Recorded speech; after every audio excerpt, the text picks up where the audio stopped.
அதிமுகவுல உட்கட்சி பூசல்னு தமிழ்நாடு முழுக்க பொய்யான பிரச்சாரம் பண்ணிட்டு இருக்காங்க.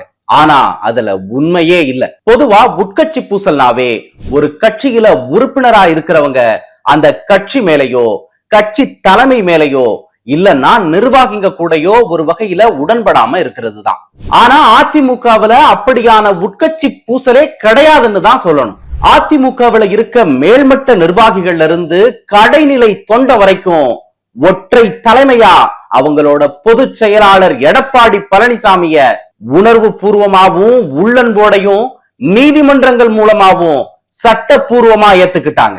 ஆனா இன்னைக்கு ஒரு சிலரை கை காட்டி அவங்கள கட்சிக்குள்ள சேர்த்துக்கணும்னு ஒன்றிணைஞ்சு செயல்படணும்னு அட்வைஸ் பண்றதா விஷத்தை பரப்பிட்டு இருக்காங்க. இதுக்கெல்லாம் என்ன காரணம் தெரியுமா? அவங்க எல்லாரும் பயந்து போற அளவுக்கு எடப்பாடி பழனிசாமியோட எழுச்சி பயணத்துக்கு மக்கள் கொடுத்திருக்க பேராதரவு தான்.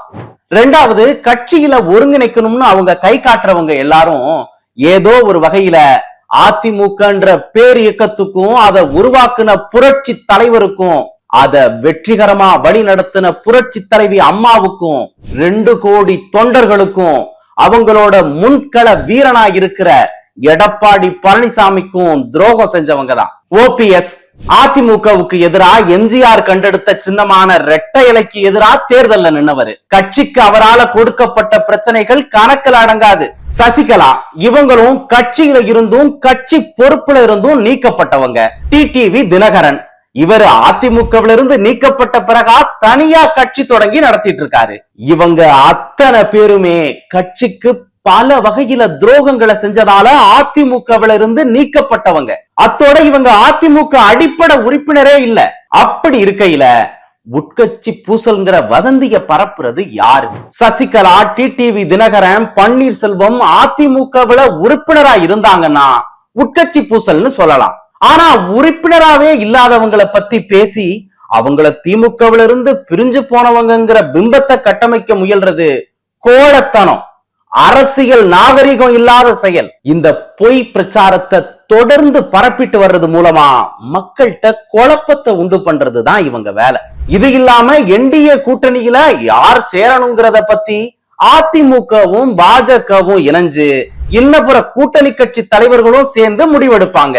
இதுதான் நிதர்சனம். சும்மா வெட்டியா 10க்கு 10 ரூமுக்குள்ள உட்கார்ந்துட்டு புலனாய்வு பத்திரிகைகள்ங்கிற பேர்ல அரசியல் கிசுகிசு எழுதிக்கிட்டு ரிட்டையர் ஆன வயசுல என்ன வேலை செய்யலாங்கிற குழப்பத்துல அரசியல் ஆலோசகர், பத்திரிகையாளர், அரசியல் பார்வையாளர் அப்படிங்கிற போர்வையில காசு வாங்கிக்கிட்டு திமுகங்கிற முதலாளிக்கு முதுகு குனிஞ்சு வாய் வழிஞ்சு எச்சில் ஒழுக கும்பிட்டு கை நீட்டி காசு வாங்கி பத்திரிக்கை தர்மத்தை கால்ல நசுக்கி தொலைக்காட்சியில செய்தி ஆசிரியர்ங்கிற பதவியில உட்கார்ந்துட்டு மோனோபோலி எதேச்சதிகார மனோபாவத்தோட செய்தி ஊடகங்கள் நடத்துற இவங்க எல்லாரும் சேர்ந்து அதிமுகவுல பிளவுங்கிற பிம்பத்தை கட்டமைக்க முயல்றாங்க.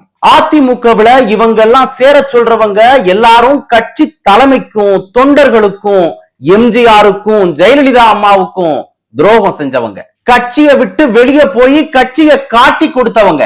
கட்சியை விட்டு வெளியே போய் கட்சிக்கு எதிராக தேர்தல்ல நின்னவங்க. இவங்களை ஏதோ புனித மனிதர்கள் மாதிரி சித்தரிச்சு இவங்களை ஏதோ வஞ்சிக்கப்பட்டவங்க மாதிரி வடிவமைச்சு திமுகவும் அதோட ஊடகங்களும் செய்தி பரப்புறதுனால அதிமுக தொண்டர்கள் தொய்வடைஞ்சிட மாட்டாங்க. அவங்க துரோகிகளை அடையாளம் கண்டுட்டாங்க. உண்மையான நம்பிக்கையான அவங்களுக்கான தலைவனையும் தேர்ந்தெடுத்துட்டாங்க.